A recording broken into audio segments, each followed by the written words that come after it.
everyone. Today I have with me best-selling author Colleen Oakley, and I have Colleen's book right here, her brand new one, and I love this cover. It is so cool. Isn't that nice? And you have the other book had the greatest cover too. And for everybody who knows you from your other book, it's Before I Go. Right? Yes, Before I Go. I want to make sure I got it right.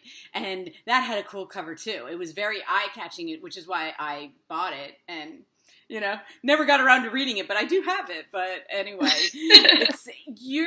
your writing is amazing. Seriously. Thank you. It is page-turning. And I always say this. I interview a lot of English women. Okay? Mm-hmm. And I always tell them, I'm always like, you guys, what is it with you? Because I did a batch of them. I did like 5 English novelists at a time. And I was like, what is it about your guys? Like, do you learn something over there about writing that we're missing? Well, you are right there with them, okay? That's a huge compliment because some of my favorite authors are British and Australian, I think. Maybe they're teaching something in Australia too. But yeah, I think that's a huge compliment because those are my favorite writers as well. Yeah, and I couldn't figure out why, but sometimes when I'll read a book and I get to the last page and I see that they're English and I'm like, no kidding, because I turned the pages but your books, I did the same thing. I read this book in less than a day. Okay. Oh, I love that. Thank you. Less than a day. And, but first I want to tell you how I have 6 children. Okay. Oh my gosh. So you understand my life. But you have twins and I never did twins. So you can tell me. I think twins might be easier in a sense because they're like a unit, right? So it's like it's almost like 3.5 kids. 3.5. I don't know. Is it like that? I mean, it seems to me like I used to always look, okay, this is what I would do. I'd look at my kids and I'd say, which one would I want to be a twin? And none of them fit that category. But then I know that that's insane because it's not like they're 2 of the same person. Right. Like, they are 2 separate, but as a mom of a lot of children, you kind of had that thought like, oh, definitely not her. That was not fun. And definitely only one of her. I can only do one of her. And I only have mine go 2 boys, 2 girls, 2 boys. Oh my gosh. Okay. So they each have a pair. Yeah. And, the girls in the middle just wore me down, okay? The 2 boys at the end they were fun. So it's like, I don't know. That's my experience with having girls and boys, but what's your breakdown? Yeah, so I have boy, girl, and then my twins are boy, girl. So we evened everything out. Wow. Yeah, we couldn't have planned it any better. That is the perfect set of twins, I think. Yeah. It worked out really well. As a mom, when you're out in the mall and you see boy, girl, you're like, oh, they're so cute. You get to dress them alike, but they're different and they're,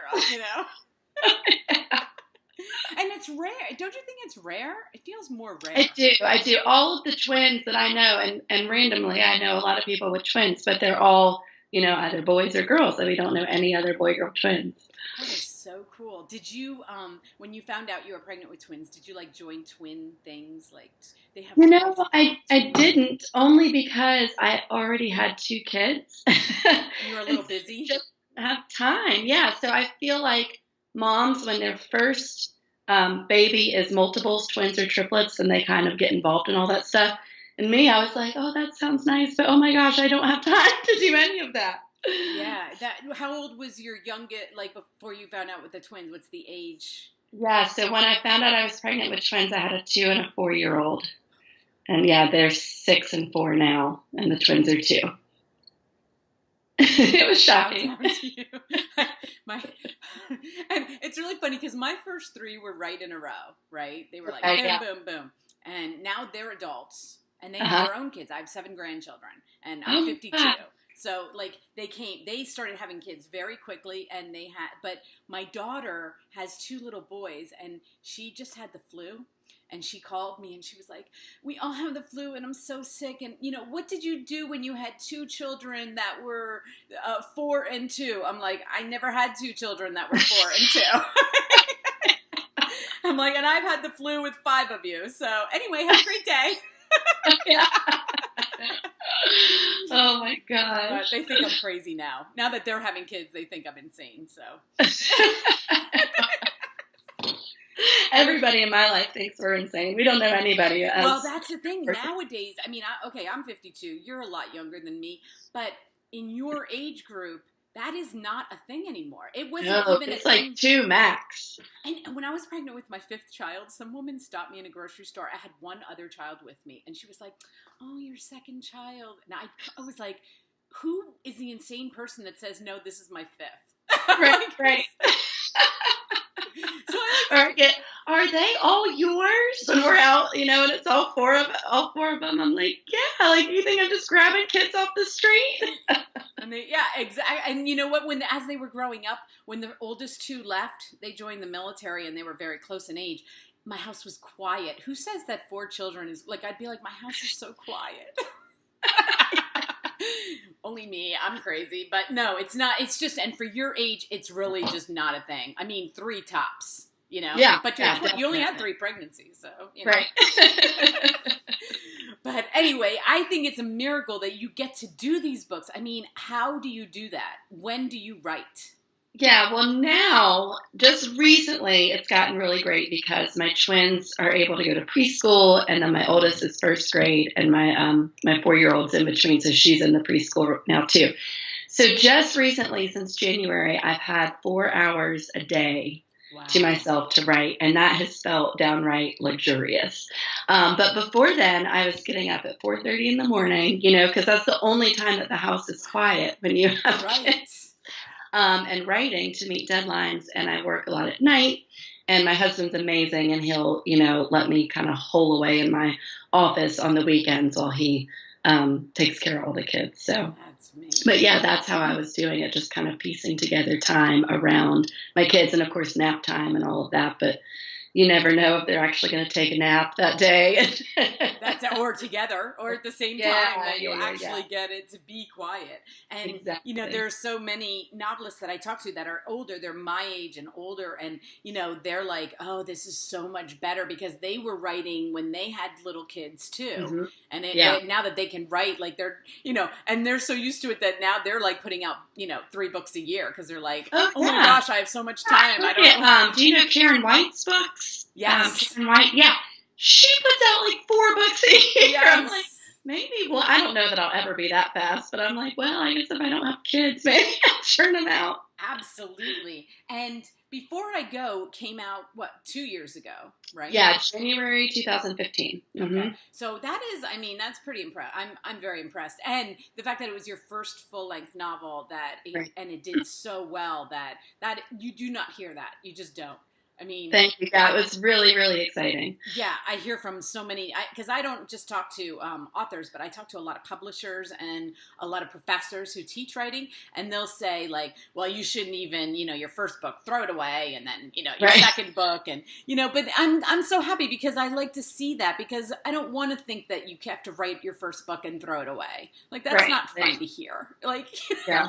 Well, I have to be honest that I do have that first book in a drawer. Oh, you do? But yeah. Okay. But it doesn't, it was your first published book. Right. That went so well that, usually it's like they were telling me that the 3rd book will like get really big, and then you look back and they've had 2 other books, where you at least published, like that's it. Like you've got your first 2 books published and doing so well. And thank you. Yeah, it's been awesome. So I'm trying to like get into the characters a little bit here. First of all, Jubilee like freaked me out because I have allergies. Okay. Oh, you do? What are your allergies? I always find this so fascinating. I don't have that allergy, but I do have weird, freaky allergies that I could never figure out. And I have a dog, and I blame it on him 100% of the time. But then he leaves, and then it's not him, and I'm like, I don't know. But I just have, all kinds of. As I get older, and my family is very allergy ridden, and so I was like, okay, I don't have this allergy. But I know, from Before I Go and from reading about it, like you do like these kind of medical things, don't you? I do. I just, from being a health journalist for so many years and interviewing so many doctors, I just really dig and get excited about the medical research, all the studies that come out. And so that was kind of the genesis for this book is, the allergy epidemic that has exploded, especially in children since I think it's like 1997. And so I was doing all these articles on it as a freelance journalist. And then I was just like, I've got to do something about allergies because I found it fascinating. Like, because experts and researchers, of course, they're studying it, but nobody really knows why. Nobody really knows the root cause of all of these crazy allergies that people have. So that was kind of the genesis of the idea. And I just, of course, had to take it a step further and have her have the worst allergy ever. The worst possible, but, she has a happy ending, so it's all good. But the thing is that allergies are so, and I forgot, that's right, you did write for Women's Health, or you were an editor for Women's Health. Yeah, I was an editor at Women's Health and Marie Claire, and then I went freelance and wrote for a bunch of the women's magazines. Yeah, so. And allergies, like even in my oldest son is going to be 30, and my youngest is 14.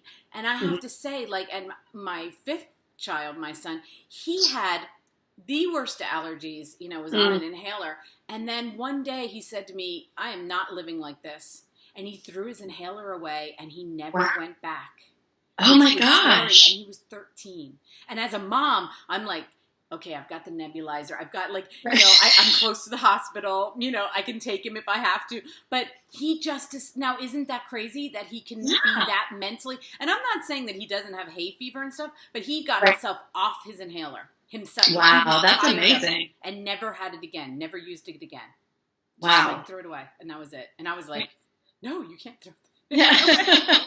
But that's how allergies are. They're like, it's like some people say they are mental, and then that seems a little mental. And then my mom she was like 60 and all of a sudden couldn't eat seafood. Like, it's just, and that's crazy to me too, when you go your entire life and then all of a sudden you like break out from strawberries or can't eat seafood or have these really weird environmental allergies. Like, you can't be around cats when you had a cat your whole life. Like, I find that just fascinating and bizarre. Yeah. And so, right from the beginning, you like feel for her because, nobody can touch her, and it's this, thing. And I felt like I was going through it with her, like, because I was reading it at night and I was just like, okay, like you had me so into her, I could not put it down. And thank you. The story with Eric was just fascinating to me. And I loved him, and I loved his vulnerability with his the child he had that was his, and then the adopted son. Like, that was just amazing. I as watching, my now ex-husband parent the children, like it was so real. It's so real. So real. And you don't even have teenagers yet. You don't even have, like, I'm like, she is in the insight that you had into that world is amazing. And, this book is crazy. It's crazy good. Crazy. This book. Thank you so much. Oh, you're making me feel so good. I know. It was just so amazing. But I did read something else about you that I thought was really interesting, is that you love Goodnight Moon. Okay. Yeah. I spent my entire, 6 children. Goodnight Moon was the staple. Okay. Yeah. I can see that whole book, right? So I found an author her name is Amy Gary, and she wrote a book about Margaret Weiss Brown. And I just interviewed her. I think I heard of that. I haven't read it, but I think I heard about that. In the Great Green Room. And I just interviewed her. And that book is so good. But she spent her whole life researching Margaret Weiss Brown. It was crazy, like, detailed. That's awesome. And she never got to live to see it be a hit. Oh, man, I don't think I knew that. I'm going to have to pick up that book. Yeah, her big book that she lived off of was Runaway Bunny. Runaway Bunny, right. And then she wrote Goodnight Moon, like, in 47. She died in 52, but it never... somehow it came out as a hit. Crazy. And what I thought was crazy is just because how many years later we're reading that to our kids. Yeah, and it's a staple. Like, everybody has that in their house. I've had multiple Goodnight Moon, because they get destroyed, they get, ripped up. And now my daughter has, her sons, and I was telling her about it, and she said the whole book, she's like, I know that whole book. I'm like, who doesn't know that whole book? But you think it's easy to write a book like that until I read about how she wrote that book. I mean... Oh, really? Yeah. The way she studied the way children talk. Mm-hmm. She followed children around and studied the way they talk, and that's why it so flows off your tongue. That book. And that's why she was so... Yeah, I know writing children's books is extremely difficult. I had written one and we pitched it out and it did not sell. And it is really, really a hard market. I mean, I think it's a real talent and a real skill. And which is funny because when you read the books, it looks so easy, right? It looks You're like like, such a I could do easy thing to do. this. Yeah, everybody can do this, but Right. really, it's quite a skill. Yeah, it really is. And that's what I was going to ask you, like if you had ever written any children's books, Yeah. but and you know what, when you go to Barnes and Noble in the children's section, it's so overwhelming now. Yes, Like there are a lot of authors, I get overwhelmed just shopping for my grandchildren, Right. Yeah. like, as opposed to when my children were little. But anyway, so I do want to hear about okay, so I know about how you wrote, but how did you get it published? Did it help that you knew people in the editor world, or I hoped it would. It did not. it did not? I don't know if maybe editors took or agents really, when I was first trying to get an agent, took a closer look just because I had so much writing experience. But with fiction, it's really all about your manuscript. It doesn't much matter. For nonfiction, like if I was pitching myself as an expert, in something, then that really matters, your network and who you know and how popular you are. But with fiction, it's really about the actual material. So like I had said before, I wrote an entire novel and pitched it out. I was on submission for a year and it never got picked up. And it was really kind of devastating when you work so hard on something. Now I know that most authors go through that. And so then I wrote Before I Go, and I ended up getting a new agent. And it was my top choice agent. Her name's Emma, and she's the agent for Sarah Gruen and Water for Elephants, which is why I kind of picked her. And I just about died when she took me on as a client. And then she sold my book to Simon & Schuster in a week. And so it was really amazing. Like, it would have been exciting on its own, but after coming off the kind of really awful experience of being on submission for a year and not having the book picked up, to have it then picked up by a huge publisher in a week was just really the most exciting thing ever. Wow, so yeah, it was kind of a whirlwind, and they picked it right up, and then it went off from there. So do you have like a contract with them now? I mean, do you have what I have with them is they get the what's called first refusal rights on whatever I write next. So after Before I Go, they were able to see Close Enough to Touch next, and they picked it up. And now they actually currently have my third book, Proposal. And I hope I'm going to get an offer from them soon on that, because I'd love to stay with them. My editor is great, and the publishing house has been so good to me. So yeah, and that's what I was wondering. That was my next question, was like, and then what happens with your next? But I talk to some authors when they have contracts, and I don't know that Simon Schuster is it, but that they have deadline, like they have to get deadlines, and they have, like they're like, your next 4 books are ours. And you have to get them done. That would be tough. That's a lot of pressure. That's a lot of pressure. I mean, sometimes I have trouble getting interviews just because people are like, I'm on book deadline. I can't talk for 2 weeks, and I'll let you know when I can. And that. So I think that your deal is kind of awesome for being a mom. Like, you wouldn't want that pressure on top of, because you could hardly be present. Yeah. I know. I mean, there are some authors in my genre that write 1 book a year, like Nicholas Sparks. I think he does a book a year. That is a really fast pressure cooker of time. Like, I don't think that I could turn around a book in a year. Maybe when the kids are a little bit older.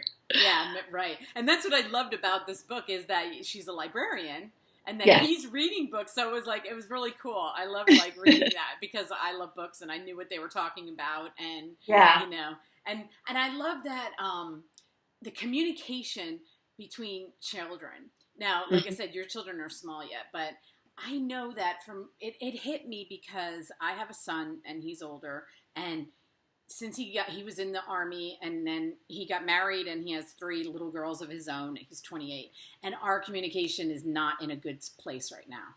Okay, it comes and goes, but it's like I thought it was so real, because the picture that you when you raise your kids and you put all this time and teenagers and everything, you think Because you see it on Facebook. Everybody has such a great relationship with their children, and it all just works out, and then you all grow old happily ever after. And that is not the case, because everybody's a person, and everybody has a story.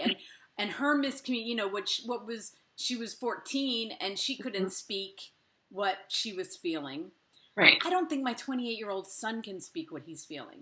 I think we all have that issue, even if they're teenagers or, adults. We all have that communication breakdown, and it just becomes a little bit more difficult when they get older and have lives, but, Yeah. But with their divorce situation, it made sense that he wasn't there, so then that kind of broke it down. But, I just, like I said, for you not having that experience, it seems like the way you wrote it, there were so many times that I teared up, in his heartache of it.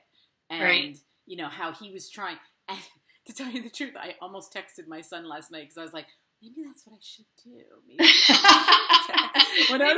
Thing is the key. Maybe that is the key. And then I was like, oh, his wife has his phone. That's not going to work out very well. So it gets a little bit more complicated as they get older. But, but that's what I would have done at that age. I mean, that's what I love that you put that in there. So, that was really amazing. So what is the next book, medical? It's interesting. It's science-based, but not medical for this one. Yeah, so this one is based off of a study that I came across, I guess it was 2 or 3 years ago, maybe 2014, about dreams. And the study, there was research that came out that proved that dream telepathy is a real thing, which means that you and I could go to sleep tonight and have the exact same dream about each other and call each other tomorrow and be like, did you dream that we were at the amusement park and on the Ferris wheel? And you'd be like, yeah, I did. That's freaky. So they have proved that actually occurs, and that's a real thing, which I find amazing and fascinating and so cool. So playing off of that, my story idea is about a woman who appears to be living kind of the, American dream. She's happily married. She has her first baby on the way. The only exception to her life story is that her entire life she has been having a recurring dream about the same man, and that man is not her husband. And so, but she doesn't think much of it because we all have weird dreams, right? Mm-hmm. Until she actually sees the man in real life. And it turns out that he's been dreaming about her too. And so I'm exploring this idea of soulmates, and is true love a choice that you make, or is it fated? And so that's kind of the premise. I love that. Thanks. I love that. And I've talked to so many people. Well, I can think of 3 right now who wrote books about dreams. Oh, really? Yeah. And the one woman, I talk to her frequently now. We're like friends, but I can tell her about my dreams, and and it's dreams are crazy because how you feel when you wake up is not necessarily, and I'm sure you did that in research, because what we see, she's had me look at them different ways, which is crazy, I don't know. Especially as I get older, I feel like, are they then I think, is it telling me something? Like, what is that dream telling me, So, yeah, and that's the fun part. I mean, everybody wants to analyze their dreams and try and figure out what they mean, right? But then every expert or researcher you go to would have kind of a different take on it.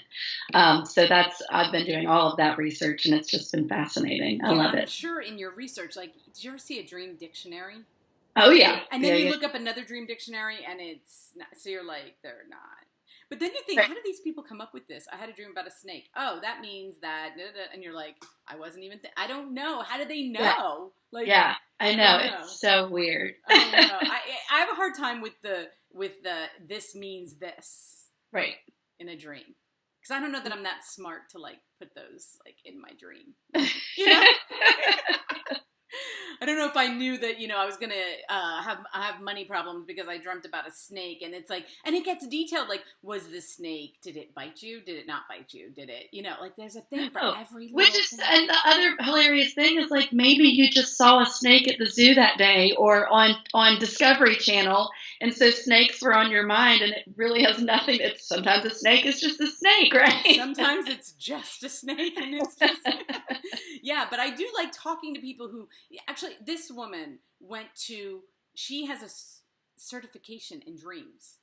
Oh God, yeah. So I'm interviewing a bunch of those people. You'll have to send me your information. I didn't even know that was a thing. Yeah, oh yeah, absolutely. Dream experts. Dream experts, right? I was like, she's like, I went to school for 2 years to analyze. I'm like, 2 years of analyzing dreams? That's crazy. That's awesome. Yeah, you definitely have to send me her info. I need to talk to her. You should. She's fun. She's a lot of fun. But she, like I said, she has me like thinking. Now when I wake up, I'm like, wait, what would she say to that? And I'm like, flip the perspective, and then like I had a dream about so and so. Okay, well it was actually him thinking about you, and then what you, and I'm like, wow, how does that work? How do So she does really think that, but yeah, it's just that's really interesting. So I'm really glad that it's sort of kind of medical, but in the more it's science based. I still get to do all my fun research and kind of nerd out on all of that. So, but a little different direction than the medical stuff. Yeah, that's awesome. Did you quit your editing jobs when you became a mom, or did you still do? I still was freelance writing and editing when I had my first son, and then when Before I Go came out, I was able to do full-time novel writing, which is like my dream come true. I'm so lucky to do that. Yeah, because I was thinking that might be a hard job to do and be a mom, and Yeah. It seems like it's very, especially Marie Claire. I mean, that's a huge magazine. Well, Women's Health that's a huge magazine too. I mean, I don't know if you know that. I mean, I'm in Pennsylvania. Okay. Oh, I didn't know. Okay. Yeah, I'm in Pennsylvania, and I don't know if you ever heard of a Prevention magazine and all those. Yeah, all them. Yes. Right. I grew up in Emmaus, and Rodale was the publisher of those. And they were like one of the huge, like everybody worked for Rodale in some capacity in that city. But, so, and those were like those were back in the, 70s, 60s, 70s, but they came out with like bicycling and, cycling. And organic gardening and all that. They had a magazine for everything. So I kind of grew up in the magazine, like I knew people in the magazine world and, Yeah. So it's very fun, but I think that from what I know about it, it's very intense, and you are under deadline all the time, and you are, So I was like that would be a hard job for a mom to have, and and do. Yeah, it was definitely difficult when I was on deadline or when editors are shooting me questions, and I'm trying to get my son Cheerios, and I'm like, oh God, I gotta answer this question. And then you were writing. I mean, you weren't just editing; you were also writing for them, right? Yeah, I wrote a lot of articles. Yep. Yeah, well, I'm glad. I know that I can tell from your novels that it paid off. So it's thank you. It was all leading up to this, but I want to wish you the best of luck with this. I hope. I mean, I've seen the reviews. Your reviews are amazing for this book. So I'm sure. Do you know if it's hit any like? It just came out though, right? Yeah, it just came out. I'm hoping that it'll just keep building. Like you said, the reviews have been good. So we'll see. Does it take time? Like they don't just come out and then make. It depends. Like if you're already a bestseller, like Stephen King can come out with a book and he'll hit the bestseller list that first week. Maybe even Nicholas Sparks. Yeah, him too. But for people like me, kind of in the middle, we got to wait and let the word of mouth build up. So, which is why I appreciate you doing this interview. Thanks. Well, I will do and I will post this on all of my social media. I'll send you this, and we'll put all your links and all the fun stuff, and Right. But I can't wait for your next book. So I already signed up for your newsletter on your website. Okay. And, everybody can go to your website, and it's easy to find. I think it's your name, right? Yeah, it's just ColleenOakley.com. Yep. Yeah, and sign up and then you can find out everything about, when your books are coming out and where to get them and where to see you, right? Yes, absolutely. Yeah, I'm going on tour. I'm actually going to be in Pennsylvania, but I'll be in Pittsburgh. I don't know if that's close to you. I spent a lot of time in Pittsburgh, to tell you the truth. So it's not close to me, but I do spend a lot of time there. But awesome. So you are on a book tour then? Yeah, I'm on a book tour from now through June. I'm going to 1 to 2 places per week. I had to spread it out so I didn't leave my husband home with all the kids. Yes. But yeah, so I'm going to a bunch of different cities, and that's all on my website too. Awesome. So everybody, here is Close Enough to Touch, and thank you so much for coming on. I really appreciate Michelle, it. I appreciate it. Have a great day. You too. Take care. Bye.